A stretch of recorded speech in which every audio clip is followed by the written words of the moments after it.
Welcome to Madhya Pradesh ज्ञान। दोस्तों, आज हम करेंगे रोजगार निर्माण में आए हुए सामान्य ज्ञान के कुछ क्वेश्चन। ठीक है।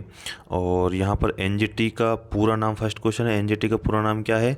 तो आप जानते हैं एनजीटी का पूरा नाम है नेशनल ग्रीन ट्रिब्यूनल, है ना। ठीक है। भारत में जो भी पोल्यूशन से, पर्यावरण से लेकर संबंधित जो भी शिकायतें हैं, आप यहाँ दर्ज कर सकते हैं।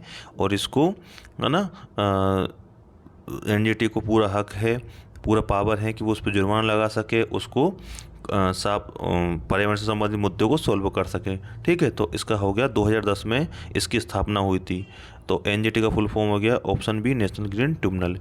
ऑप्शन दूसरा क्वेश्चन देखेंगे, राष्ट्रीय हरित अधिकरण के अध्यक्ष की नियुक्ति कौन करता है? तो ये केंद्र सरकार करती है। ठीक है। अच्छा, तीसरा देखेंगे, एनजीटी की स्थापना किस वर्ष की गई थी? तो एनजीटी की स्थापना अभी हमने पिछले क्वेश्चन में बताया 2010 में की गई थी। अच्छा, एनजीटी का मुख्यालय कहाँ है? तो एनजीटी का मुख्यालय नई दिल्ली में है।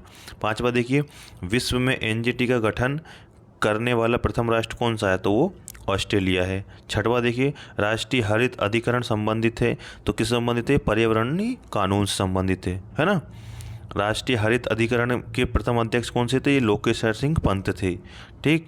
अभी वर्तमान में प्रकाश श्रीवास्तव हैं। आठवां देखिए, राष्ट्रीय हरित अधिकरण के वर्तमान अध्यक्ष कौन है? देखिए, हमने ऊपर देखा अभी, प्रकाश श्रीवास्तव जी। नवा देखिए, एनजीटी में कुल कितने क्षेत्रीय कार्यालय हैं? तो 4 हैं। प्रथम वैश्विक पर्यावरण दिवस कब मनाया गया था? तो ये 5 जून 1973 को मनाया गया था। 11वां देखिए, पर्यावरण संरक्षण अधिनियम कब पारित किया गया? तो ये 1986 में किया गया। जल प्रदूषक निवारण व नियंत्रण अधिनियम कब पारित किया गया? तो ये 1974 में किया गया। 13वां देखिए, वायु प्रदूषण निवारक नियंत्रण अधिनियम कब पारित किया गया? तो 1981 में किया गया। ये आप ध्यान रखिएगा, है ना। ये एनजीटी के अंतर्गत ये सारे कानून आते हैं जिन पे वो, है ना, जिसके तहत वो एक्शन ले सकते हैं।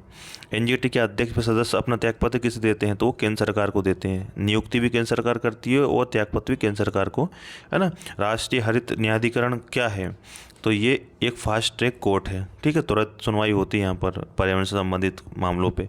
एनजीटी के निम्न में से कौन अध्यक्ष नहीं रहे हैं? तो ये JS खेहर नहीं रहे हैं। स्वतंत्र कुमार, लोकेश्वर सिंह और आदर्श कुमार गोयल ये रहे हैं। अच्छा, एनजीटी के निर्णय के विरुद्ध सर्वोच्च न्यायालय में कितने दिनों के भीतर अपील की जा सकती है? तो ये 90 दिनों के भीतर की जा सकती है। MPPSC में आया हुआ क्वेश्चन है।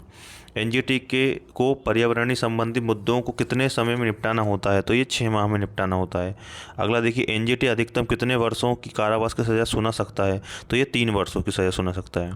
20वां देखिए, राष्ट्रीय हरित न्यायाधिकरण अधिकतम कितने रुपए का आर्थिक दंड लगा सकता है? तो ये 10 करोड़ रुपए का।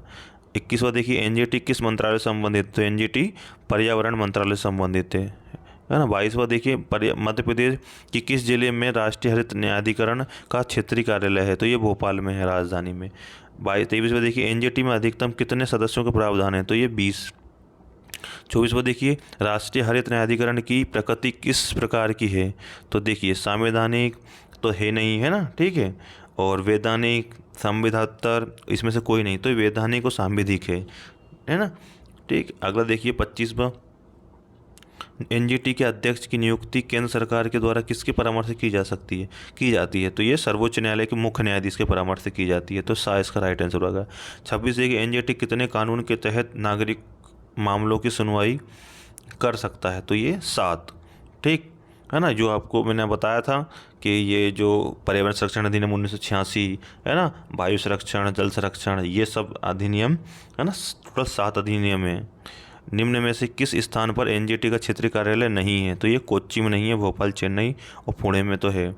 28 देखिए, एनजीटी की संरचना में होते हैं, तो ये अध्यक्ष, पूर्णकालिक न्यायिक सदस्य, पूर्णकालिक न्यायिक सदस्य, विशेषज्ञ, है ना, और ये सदस्य, ये सभी होते हैं। 29वां देखिए, विशेष पर्यावरण न्यायाधिकरण निकाय की स्थापना करने वाला भारत दुनिया का कौन सा देश है? तो ये तीसरा देश है। ठीक है। पहला ऑस्ट्रेलिया था, हमने देख लिया था। 30वां देखिए, राष्ट्रीय हरित अधिकरण का मुख्य उद्देश्य क्या है?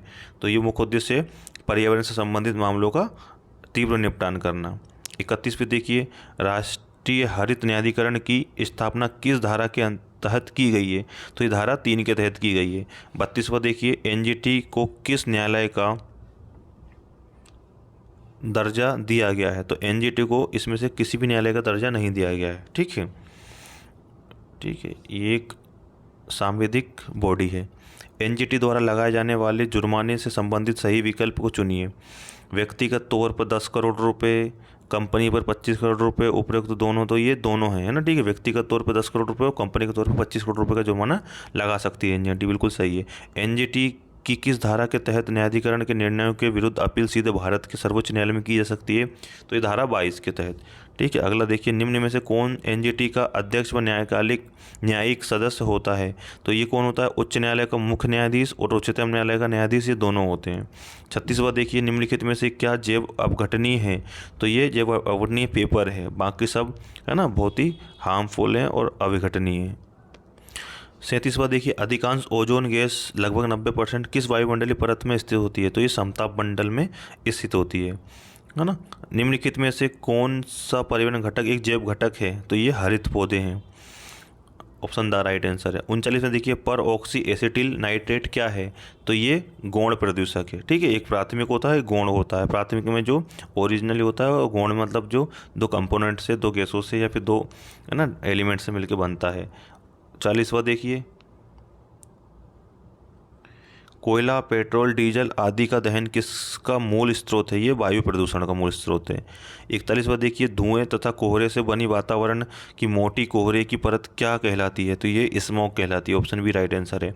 42वां देखिए, किस जलाशय का सुपोषण किसकी समृद्धि करता है? किसी जलाशय का सुपोषण किसकी समृद्धि करता है? तो ये जैव पदार्थ उत्पादन और जैविक ऑक्सीजन दोनों की करता है, तो आवाज़ का राइट आंसर हो जाएगा। 43 देखिए, वायु में निम्नलिखित छोटे छोटे ठोस कण अथवा तरल की बूंदें कहलाती हैं? तो ये एरोसोल कहलाती हैं। 44 देखिए, ओजोन परत में क्षरण के कारण क्या होता है? तो ये त्वचा कैंसर होता है ना। आपने देखा होगा कि ओजोन परत यूवी लाइट की वजह से ना डिस्ट्रॉय हो रही है, मतलब प्रदूषण की वजह से डिस्ट्रॉय हो रही है ओजोन परत, और वो हानिकारक पराबैंगनी किरणें, अल्ट्रा वायलेंट जो लाइट है उसको रोकती है। तो अगर वो पृथ्वी पे आ गई तो हम त्वचा कैंसर है ना होने का खतरा रहता है यूवी रेस से। 45 देखिए, मॉन्ट्रियल प्रोटोकॉल का मुख्य उद्देश्य क्या है? तो ये ओजोन परत का संरक्षण है। मॉन्ट्रो प्रोटोकॉल है ना कहाँ हुआ था? ये कनाडा में हुआ था, मॉन्ट्रियल शहर में। 46 देखिए, निम्न में से कौन सा पदार्थ ओजोन परत को नष्ट करता है? तो ये क्लोरीन करता है। 47 पर देखिए, कौन सी किरणें त्वचा को क्षति पहुंचाती हैं? तो यूवी रेज है ना, रेंज लिख दिया, रेज आएगा। चेरनोबिल आपदा किसके प्रदूषण का परिणाम है? तो ये रेडियोधर्मी अपशिष्ट का परिणाम है। तो देखिए, ये 48 क्वेश्चन थे, है ना, इंपॉर्टेंट क्वेश्चन थे पर्यावरण से संबंधित। आई होप आपको ये क्वेश्चन पसंद आए होंगे। Thank you for watching.